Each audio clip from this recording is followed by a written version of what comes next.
It took me years to finally visit Egypt. Now, I knew that it was beautiful. I had even spent hours upon hours as a child watching documentaries and learning about its fascinating history and culture. So why then, with all of this knowledge, did it take me so long to go? The answer is simple. Because of this. Until things improve, I recommend don't go to Egypt. Don't go to Egypt. Don't go to Egypt. If you've ever considered visiting Egypt, you know exactly what I'm talking about. The second that you start to make plans, you're bombarded with cautionary tales from people online who have visited in the past. But it didn't take long for me to realize that's not the whole story. I personally asked several friends in real life what they thought about their own trips to Egypt, and they all told me that it was the most incredible trip that they had ever been on, that it is captivating and mesmerizing and an absolute can't-miss travel destination. I was conflicted. Everyone who visits Egypt seems to either love it or hate it. So, who's right, and what's causing this immense divide? I decided that I needed to find out for myself. My name is Josh, and I am a digital nomad who lives in a different country every single month. Join me as I journey across Egypt, from Cairo all the way to Aswan and Luxor, and discover just what it is that makes this country so divisive among travelers. And let me tell you, the answer may just be simpler than you think. If not for my older sister, I very well may never have gone to Egypt. See, growing up, it was actually her dream to be an archaeologist in Egypt, and I thought it would be so cool to get to see and experience all of that with her in real life. But the problem, unlike myself, my sister, who's quite shy by the way, and so I'll refrain from showing her face in this video, hasn't had the chance to travel much. And we aren't talking Paris or London here. Egypt can pose unique challenges even for experienced travelers like myself. So I decided to take the path of least resistance and did something I had never done before and may never do again. I booked an all-inclusive guided tour, a full 7-day start to finish tour that had every hotel, every domestic flight, every car ride, every single moment of the entire 7-day trip accounted for, planned, and handled from start to finish. Well, actually, not the entire trip. There were 3 small moments throughout our journey in which we had the chance to do our own thing. And those 3 moments were key to understanding everything about why some people love Egypt and others don't. Let it be said that January is absolutely the correct month to visit Egypt. The weather was perfect. Even in the desert, you can wear a sweatshirt, and walking around is very comfortable. After a couple long flights, we were now due to meet our official Cairo tour guide. His name is Ramadan, just like the holy Islam holiday. And let me say, he was incredible. Guides in Egypt aren't just your run-of-the-mill tour guides. Many are formally trained, and some are even licensed as accredited Egyptologists with degrees. With Ramadan now at our side, our first stop on day 1 was to visit the Great Pyramids of Giza. And I mean, that just makes sense. These are one of the only surviving wonders of the ancient world, and they continue to be a mystery to this very day as to exactly how they were built. These pyramids are just as inspiring as you might imagine, and seeing them in real life was absolutely magnificent. We even rode some camels around the pyramid perimeter, but just for a little while. Let me tell you, these camels are tall. This was very frightening. There was only this tiny little handle to hold on to, and I nearly fell off like 3 times. I'm not kidding. While in the area, of course we had to stop to see the Great Sphinx, which is another icon of Giza. Ramadan was a fantastic guide all around, but in addition to the incredible history and his personal brand of charm, I especially appreciated how he curated some creative photo opportunities for us.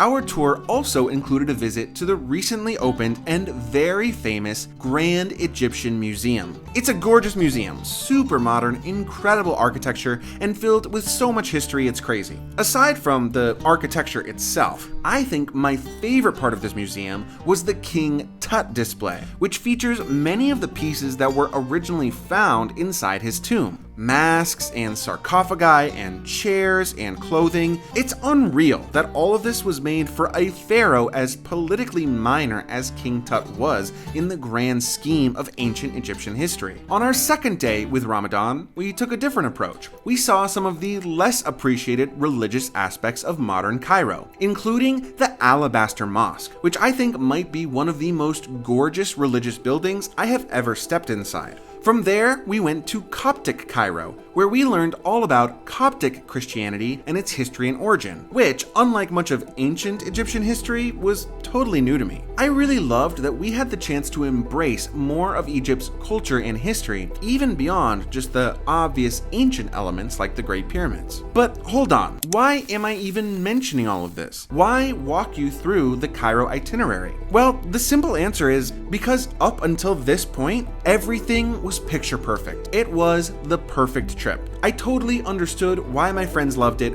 What are those haters online even talking about? Are they crazy? It wasn't until a few days later that I finally started to understand where this negativity is coming from.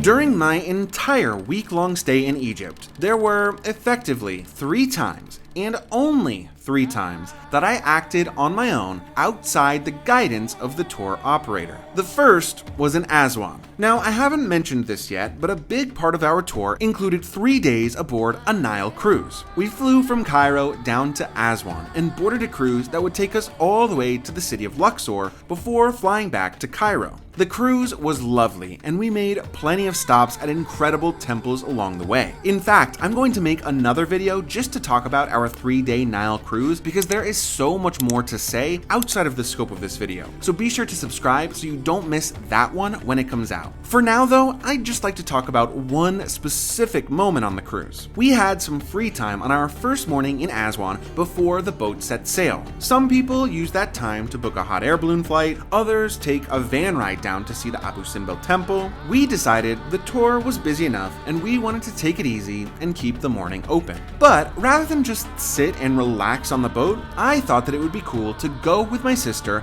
and walk around the Aswan market. It's super close to the dock and impossible to get lost, but also it wasn't an official part of the tour agenda.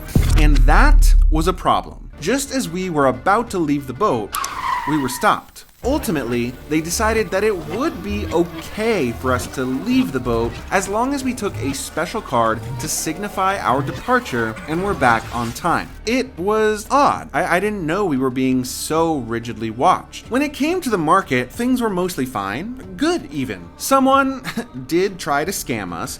He lied to us saying that he worked on our cruise ship in order to get us to follow him to a certain spice shop in the market. Ultimately, we didn't buy any of his spices, so no harm, no foul, I suppose.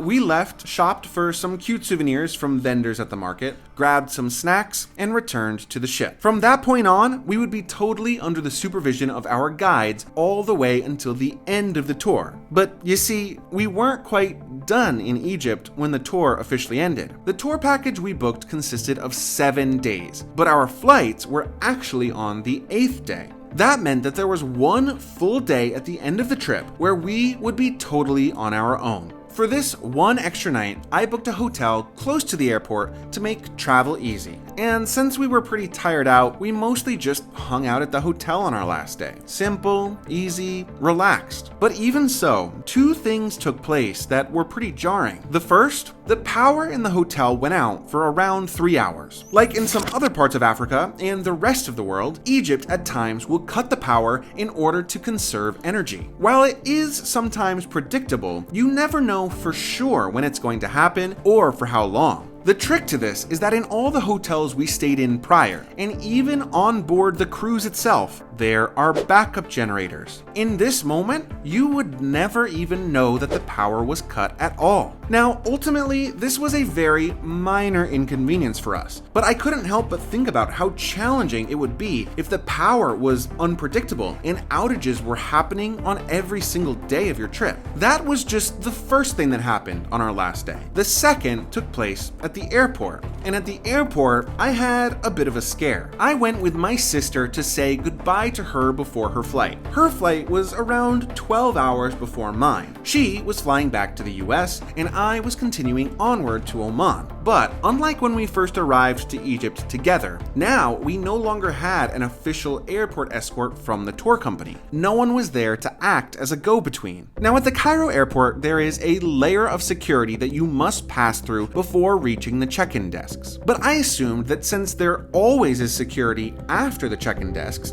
and before reaching the gates themselves, that I would be able to go past this first check-in point to help her check in for her flight, even if I wasn't yet boarding a flight of my own. This was apparently not true. Once I made it through into the other side of security, several police pulled me aside and checked my passport. They wanted to know how I got through without having an imminent flight. For about 15 minutes, they passed me around from officer to officer, speaking in Arabic, scanning my passport and expressing their frustration. Eventually, they returned my passport and escorted me out of the airport. Thankfully, everything was fine. My sister made it safely onto her flight home, and I returned to the airport and boarded a flight of my own a little while later. But at this point, it had become pretty clear. I felt like I knew exactly what it is that causes some people to love their trips to Egypt and why other people hate their trips.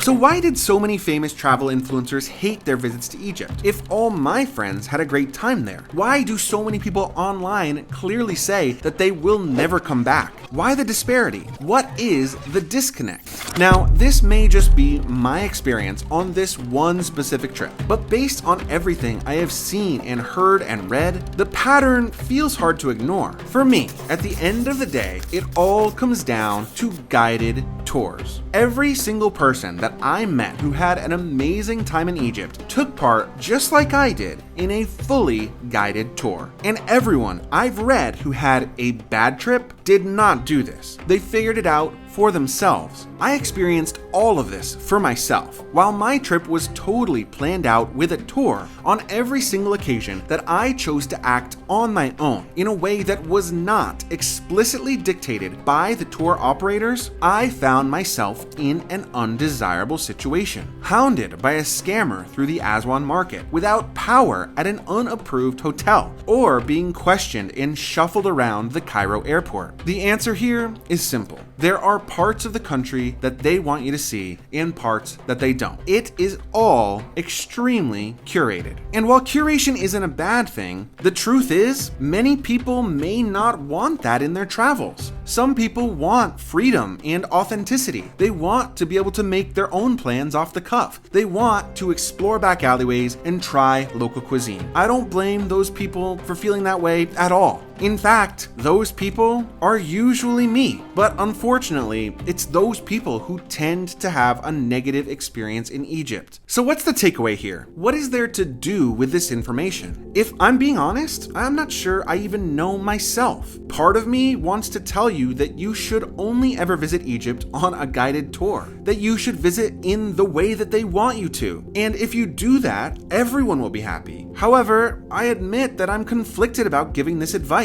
I'm a traveler who is always searching for the truth, for genuine and authentic connection with locals, and opportunities to be surprised by what I find in my adventures. If I were not visiting with my older sister and weren't so invested in curating a streamlined experience for her sake, I'm sure that I probably would have gone the more independent route. And so I guess what I'll say is that if you're seeking connection with the real Egypt, you should do it however feels right for you. But also, just know what you're getting yourself into. You may not see the glitz and glamour you might expect after watching some YouTube videos, but as long as you go in prepared for that, undoubtedly you will be getting an experience that is entirely unique and special in its own way, but also one that may be decidedly unpleasant if you aren't expecting it. Whatever you choose to do, don't be like I was. Don't be afraid to visit Egypt. Like every country, it has its own challenges and provides its own difficulties for tourists and for locals alike. I had an amazing time. I got to see the country's greatest hits, and I got to share those experiences with my sister. Whatever other people may say about their time in Egypt, one thing is true for everyone who visits. It is absolutely unforgettable. I'll never forget my time there, and I promise